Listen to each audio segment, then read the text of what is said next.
તો good morning, જય શ્રી કૃષ્ણ, જય સોનલમાં સ્વાગત છે તમારું મારા આજના નવા બ્લોગમાં। તો જો આજે છે દશામાનો છેલ્લો દિવસ એટલે કે ત્રીજ, અને હવે દોરા ઉજવવાના છે, એની પૂજા કરવાની છે, ઢોકળા બનાવવાના છે। તો જો આજે દશામાના છેલ્લો દિવસ છે, 10મો દિવસ, અને ઢોકળા બનાવવાના છે। તો બસ એની તૈયારી હાલે ઢોકળા બનાવવાની। દશામાન દોરા ઉજવવાના છે ને, ઢોકળા બનાવતી સવારમાં વાર્તા સાંભળી દોરો લઈ આવે, ઢોકળા બનાવીને ગુજવીને પાછો પીવા તો જવા મૂકવા। તો ઢોકળા થઈ ગયા, આ 10 ઢોકળા ઘઉંના દાણાવાળા, એમાં 3 ન ખાવાના, વધે તમને બેન દેવું હા 3 ના 10 માંથી ખાઈ લેવાના। આમાં ઘીમાં દેવો પડશે, આ બધા બીજા બધા દેવાના પ્રસાદ। જો અહીંયા માં અને અંછા બે થેપલા બનાવે દશામાના dhokla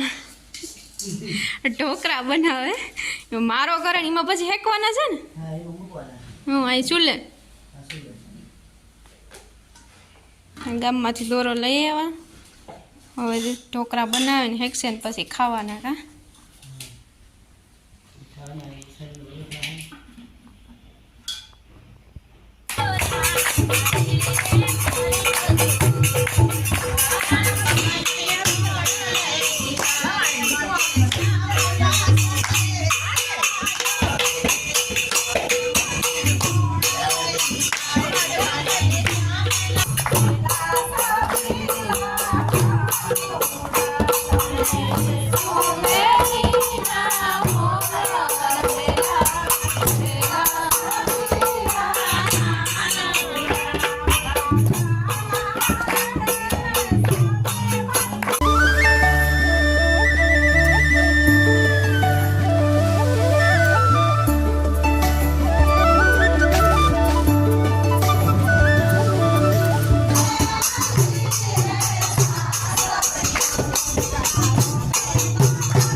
The next day. Good morning, જય શ્રી કૃષ્ણ।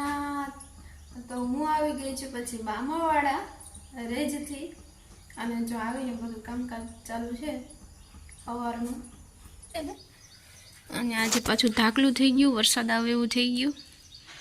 અને અહીંયા જો કાબેરો ને લાલેડા ને બધું ખાવા આવ્યા, ચકરીને એવું નાખ્યું હતું ગાંઠિયા, બાંધી પડે હવે ખાવા સારું થઈને। તો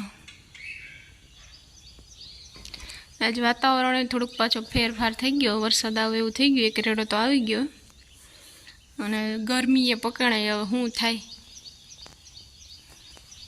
જો જેનીસ અહીંયા આવ્યો, આજે એને રજા છે ગણેશ ચોથની, જેનીસ હાંડિયો દોર્યો, જેનીસ બતાવી તો ખરો।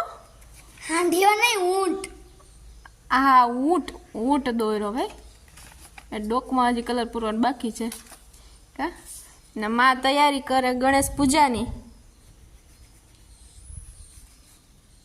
ગણેશ છે ને, તે ગણેશ બાપા નવરાવા પછી લાડવા આપણે જવાશું ગણેશ વચ્ચેથી। આજનું રંગ ગણેશ હોય, રંતાડે લાડવા બનાવી ગણેશ બાપા જવારી।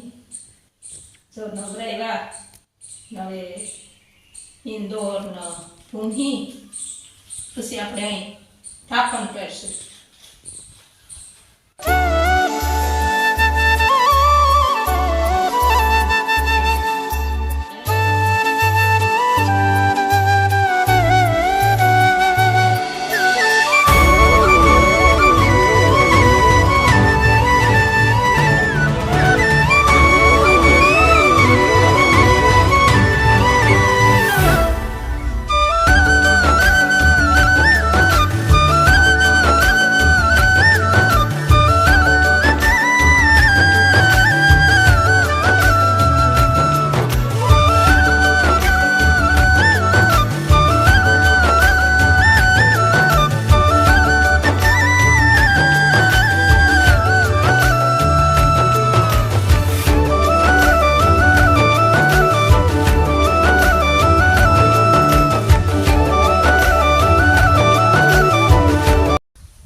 પૂરો કરી દે, અને અમારો વિડીયો ગમ્યો હોય તો લાઈક કરજો, શેર કરજો, કમેન્ટ કરજો, મળશું પાછા નેક્સ્ટ વ્લોગમાં. ત્યાં સુધી આવજો, બાય.